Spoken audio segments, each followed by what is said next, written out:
My wife was still lying there, but her body was no longer for me. Some separations aren't loud, aren't broken, aren't tearful, they happen in silence. Within the very home where two people once made vows, it's when two hearts are still side by side, but two bodies become strangers. And gradually, their souls drift apart too. Have you ever wondered what happens when love still exists, but physical connection, the longing for one another, simply vanishes, leaving an invisible yet persistent void? I'm Marcus, 38 years old, an IT professional in Chicago, USA. I've been married for 11 years. No one cheated, no one left, but there's nothing left between us, except silence. Before you're quick to judge, let me tell you my whole story.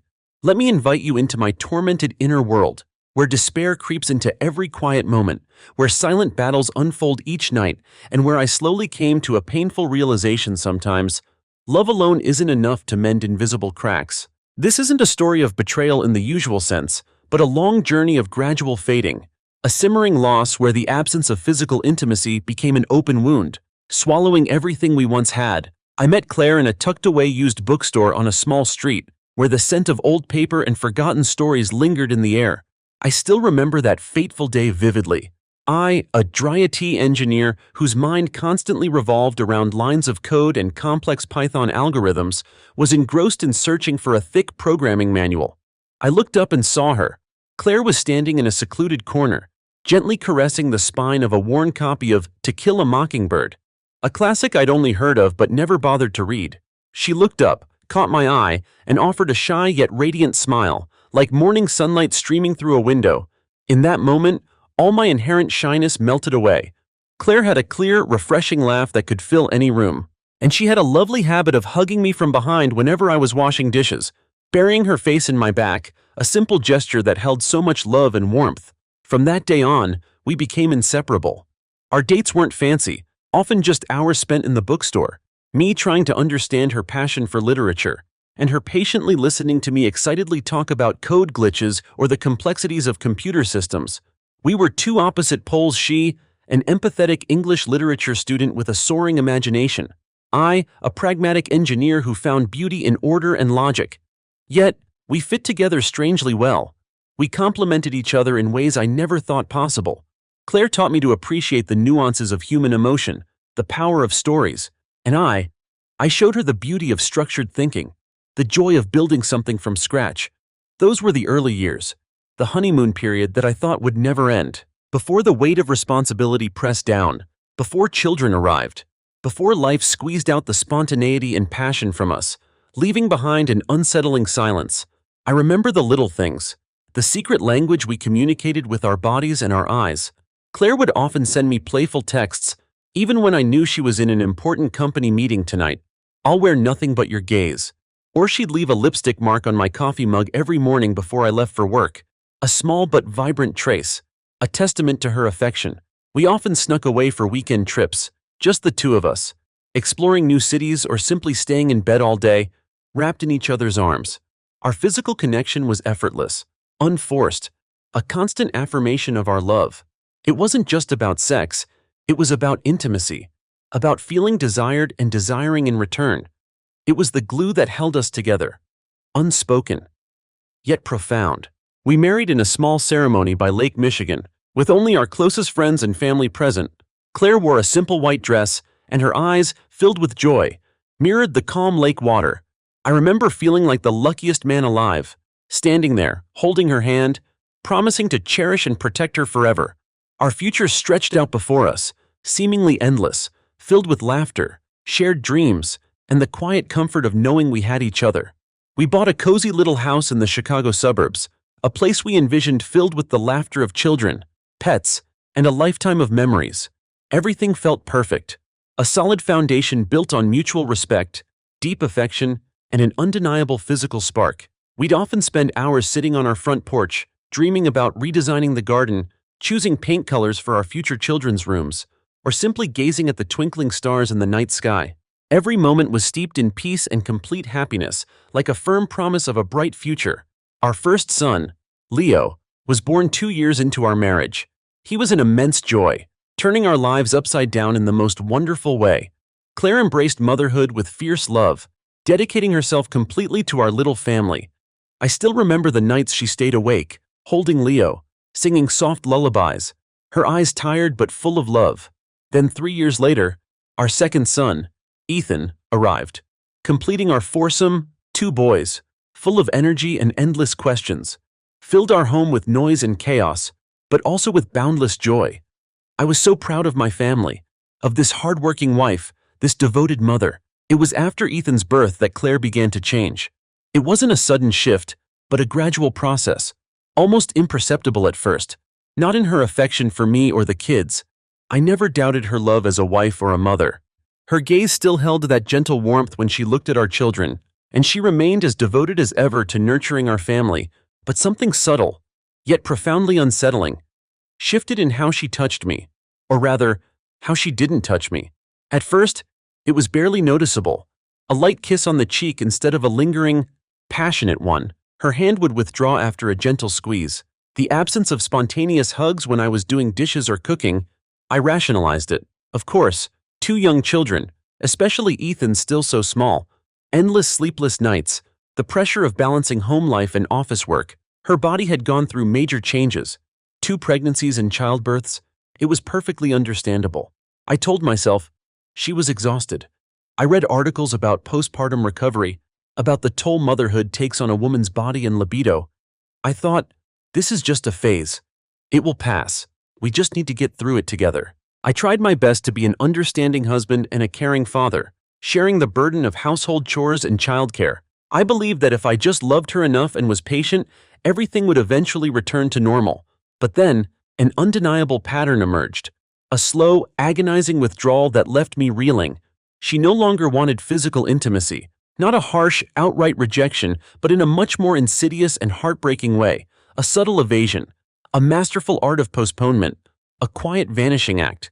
"I'm too tired tonight, honey." That was the most common one, uttered with a weary sigh. Often after I'd tentatively placed my hand on her shoulder. "I have to get up early tomorrow for that important meeting. You know, a work obligation. An impenetrable wall, hard to argue with. Maybe next week I'm just not feeling well right now. Don't overthink it." A vague reason that disallowed discussion, accompanied by a strained smile to appease me. Each time, a perfectly rational, sympathetic reason, and I believed her.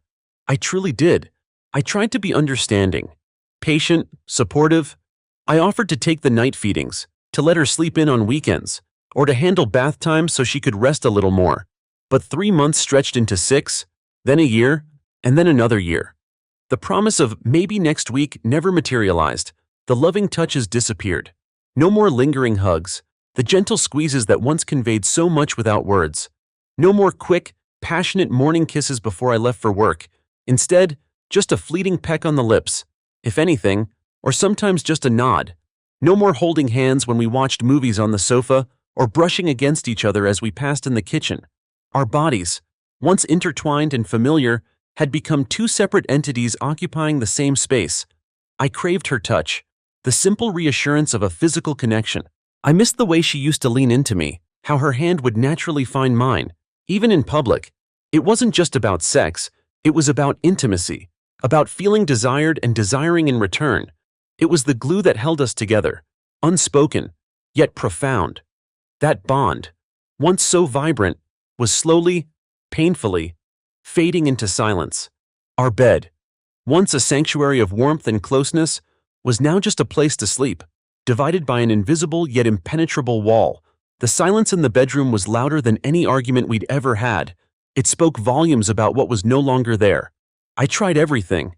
I bought her flowers, cooked her favorite meals, booked tickets for a concert she loved, offered to take the kids out so she could have a quiet evening to herself. I suggested date nights, weekend getaways, anything to reignite the spark.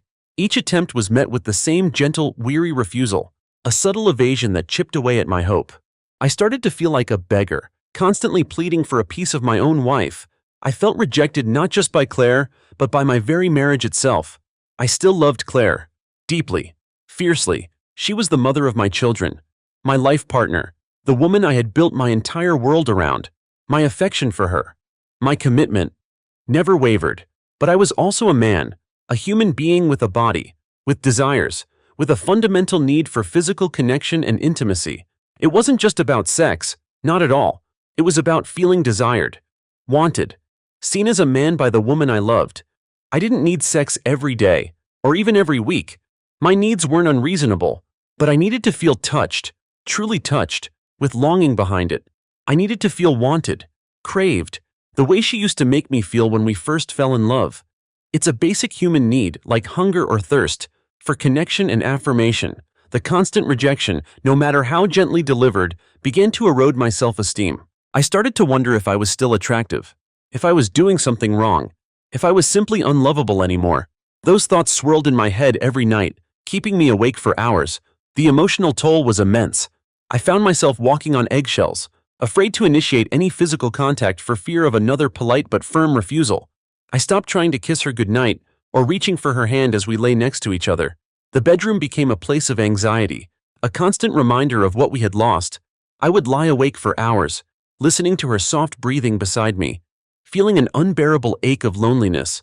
I started having vivid dreams of intimacy, of being held and desired, only to wake up to the cold reality of our distant marriage. It was a torture, both physical and emotional. One evening, I tried again. Claire was sitting on the sofa reading a book to Ethan. When Ethan fell asleep, I gently placed my hand on her shoulder. "Claire, are you okay lately? You seem to be deep in thought." I intended to say more about how distant we had become, but she politely cut me off. "I'm so tired, Marcus. Just leave me be for a bit." She gently shrugged my hand off, not looking me in the eye. Her gaze was blank, lifeless, as if she was looking right through me, or as if I wasn't even there. In that moment, I felt a sharp pang in my heart, a profound hurt. It wasn't an angry rejection, but an indifference, a gentle push away. Yet it carried the weight of 1,000 similar instances. Finally, at the urging of a close friend, who noticed my increasingly withdrawn and gaunt appearance, we decided to seek marriage counseling. Claire reluctantly agreed. She came with me to the first session, then the second. But after that, she started making excuses not to go to subsequent appointments. "I'm too busy. You go alone first." Or, "I'm not feeling well." I knew she didn't want to face the truth, or she had lost all hope of repair. In the therapist's office, in a safe, neutral space, the emotional dam finally broke. Claire cried. She cried tears of exhaustion, of frustration, of profound sadness. She confessed that she felt completely drained, overwhelmed by the demands of motherhood, work, and running a household. She said she no longer felt beautiful, no longer felt desirable, not even interested in herself. She admitted that she had lost all interest in intimacy, not just with me, but with anyone, and that she had even lost interest in herself, in hobbies she once loved like reading or painting, in finding joy in daily life. I listened, my heart breaking for her. I reached across the small table and took her hand, squeezing it gently. I hugged her.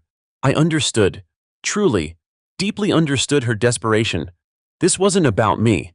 This was about her, about a woman consumed by the demands of life, lost in the shadows of her own exhaustion and self-doubt. The therapist nodded, validating her feelings, suggesting self-care strategies, ways to reconnect with her own needs. But then what? Understanding is crucial. Yes, compassion is essential. But after the sessions, after the tears, after the shared understanding, I still went home and slept alone, night after night, year after year. The core issue, the fundamental lack of physical and emotional intimacy, remained.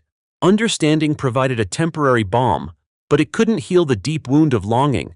My physical needs, my human need for touch and connection, remained unfulfilled, and no amount of understanding could fill that void. The counseling sessions continued for months, but the core issue persisted. Claire would make an effort for a week or two, a fleeting touch, a quick kiss, but then the exhaustion, the emotional numbness would return, and she would withdraw again. I saw her trying, and I appreciated it, but it wasn't enough to sustain a marriage that was slowly dying from lack of oxygen. I was drowning in a sea of unspoken needs, clinging to a love that was slipping through my fingers like sand. Month after month, then year after year, a total of 3 long years passed since we began living in this touchless marriage. The silence in our home grew deeper, almost a tangible entity. Our lives revolved around the children, their schedules, their needs. Claire was an exceptional mother, always there for our sons. We were excellent co-parents, a perfectly functioning team. We discussed family finances, school events, grocery lists. We even maintained polite conversations about current events or family matters. But the intimacy, the spark, the shared universe that once existed between a husband and wife had completely vanished. At some point, I started to feel like just a roommate, or worse, just a highly paid babysitter. I was the logistics manager, the driver, the bill payer. I was a fixture in the house, but no longer truly her partner. I was a ghost haunting my own marriage. The emotional distance was brutal, even more so because there were no overt conflicts, no dramatic arguments. It was a slow, silent death, and that made it all the more unbearable. The feeling of complete loneliness, even while sharing a bed with my wife, became unbearable. I would lie there, staring at the ceiling, wondering if this was to be the rest of my life. A life without physical affection, without spontaneous touches, without lingering embraces, without the passionate connection that once defined our relationship. The thought was chilling. It felt like an invisible prison, a gilded cage I was trapped inside. It wasn't fair to me, and it wasn't fair to Claire, who was clearly battling her own demons and couldn't give me what I needed, or perhaps even what she needed for herself. A secret I never dared tell anyone, not even my closest friend. In those long, sleepless nights, I often secretly searched online, not to find someone new, but just to see if anyone else was going through the same thing. I typed vague phrases into the search engine: sexless marriage, lack of intimacy after kids, feeling unwanted in marriage, how to make my wife want intimacy again. And to my shock and profound sadness, I discovered a vast world of people just like me, thousands, perhaps millions, of men and women trapped in touch-starved or dead bedroom marriages, stories mirroring mine, filled with understanding spouses, loving parents, but utterly devoid of physical connection. Some even used the term the dead bedroom. It was a secret epidemic, a hidden pain, concealed behind closed doors and polite smiles for outsiders. This revelation, while making me feel less alone or crazy, also reinforced a painful truth: this wasn't just my problem, or Claire's problem. This was a common struggle, and if so many others couldn't overcome it, maybe I couldn't either. This only deepened my despair. I had always believed that sex wasn't the most important thing in a marriage. Love, respect, understanding, shared values, those were paramount. I used to be proud that I wasn't just a physical man, but now I understood differently. It's not everything, but it's the one thing that can maintain a deep connection between two bodies when everything else begins to crack and crumble. It is the physical manifestation of emotional intimacy, a language of longing that transcends words. When that language is silenced, when that connection is severed, a fundamental pillar of the relationship collapses. It's not just about the act itself, but about what it represents: shared desire, vulnerability, passion, the feeling of truly being seen and wanted by your partner. Without it, the roommate feeling becomes an undeniable reality. It's not a choice, it's a need. One quiet Tuesday evening, after our sons were sound asleep, I sat down at our kitchen table, where we once shared dreams and laughter, where I had proposed to Claire. Instead, I opened my laptop and started typing. I drafted the divorce papers. My hands trembled. Tears blurred my vision, but these were different tears than before. Tears of resignation, of profound sorrow for what was lost, but also a desperate flicker of hope for what could be. I had to stop many times, taking deep breaths to calm myself. Each word typed felt like a knife cutting into my heart. I wondered, was I a coward? Was I abandoning the woman I once swore to love for life, just because she couldn't fulfill my needs? It wasn't because I stopped loving her. That's the most painful part to explain, the part people rarely understand. I still loved Claire, the person, the intelligent, funny, and loving woman she once was. It was because her body was no longer mine, and the most painful thing was, she seemed to no longer want it to belong to anyone. Her desire, her sensuality, her connection to her own physical self seemed to have withered, dried up, and I, as a living, breathing man, could not continue to exist in a state of perpetual longing and unfulfilled desire within my own marriage. It was suffocating. I needed to breathe. I needed to live. I needed to escape this invisible cage. That decision was the hardest thing I'd ever done. It was like tearing off a part of myself, an indispensable part, severing a limb that was still attached but had no life left in it. But I knew, with painful certainty, that it was the only way for both of us to find some peace, a chance to rediscover ourselves, and perhaps, for me, a chance to experience the fullness of life again.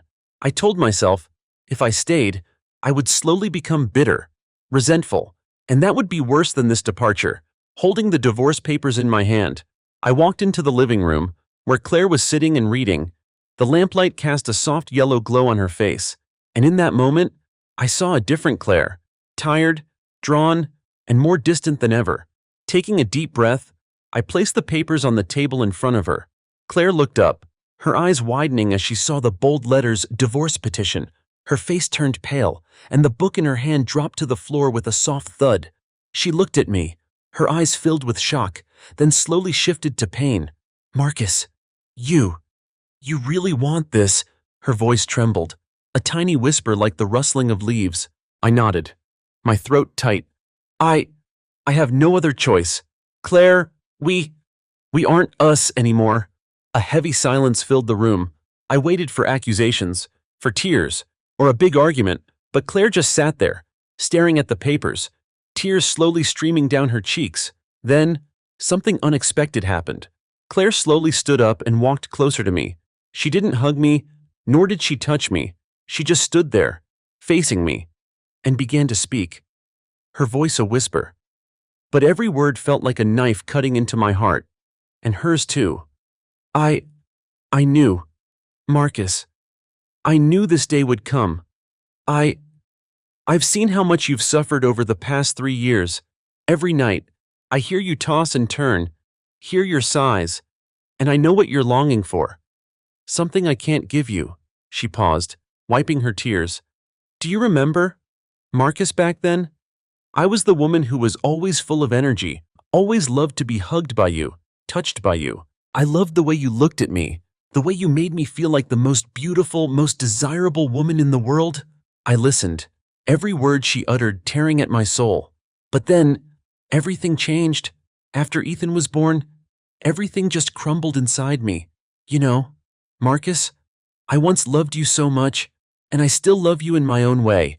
You're a wonderful father to our children, a good man, but I lost myself.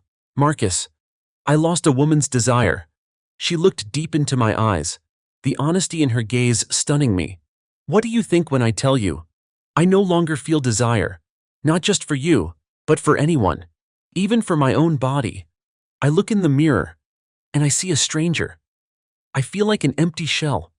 All my energy, all my emotions, all my desires are poured into our children, into caring for our family, into simply existing each day. I'm exhausted. Marcus, so exhausted that I have nothing left to give." I was stunned. This wasn't an excuse. This was a heartbreaking confession, a terrible truth she had kept hidden, and I, in my desperation, had failed to see through. "Those nights you tried to hug me, those nights you reached for me, I know how much you hurt. I hurt so much too. Marcus, I hate myself for not being able to respond to you. I hate myself for turning our marriage into a soulless corpse. I tried, believe me, I tried so hard. I sought help. I read books. I tried to pull myself together, but it was all in vain." She broke into sobs. "I know it's selfish. I know you deserve more than this. You deserve a woman who can love you completely, both physically and emotionally. I had thought about freeing you, Marcus. I had thought about telling you the truth, that I'm no longer the Claire you once loved, no longer the Claire who could give you what you need, but I wasn't brave enough. I was afraid of losing you, afraid of losing this family, afraid of facing the horrible truth about myself. Can you believe it? I searched online. Just like you, I read about sexual apathy, about sexual desire disorder, and I saw myself in every single word. I was so scared, scared that I was broken, scared that I would never feel that way again." Claire looked at me, her eyes red-rimmed. "I'm sorry, Marcus. I'm sorry for everything. I'm sorry for hurting you. I'm sorry I wasn't brave enough to tell you the truth sooner." I felt a weight lift from my chest, not an affair, not betrayal in the way I had imagined, but a deeper tragedy, a loss that Claire was also bearing, perhaps even more heavily than I was. She was a victim too. "You know, Marcus," she continued, her voice weak, "I saw you change. You became quieter, lonelier. You tried so hard and I knew it.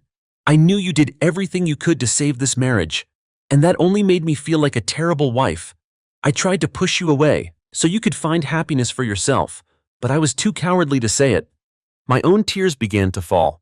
Tears not of anger or resentment, but of profound sadness for both of us.